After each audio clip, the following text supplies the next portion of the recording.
संतन जा अनमोल वचन। जंहिं प्रकार सां पखीअ खे उॾामण लाइ ॿ पंख खपनि,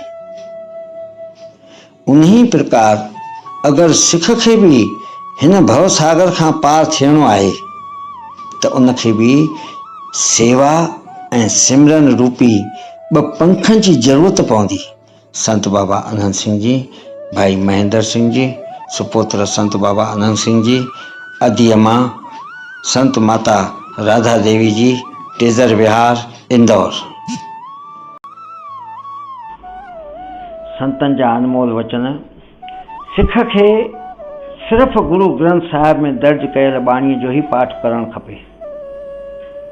हीअ गुरबाणी ई भक्तीअ जो भंडार आहे, इहो ई सिमरन आहे, इहो ई जाप आहे ऐं इहो ई नाम जो भॼन आहे।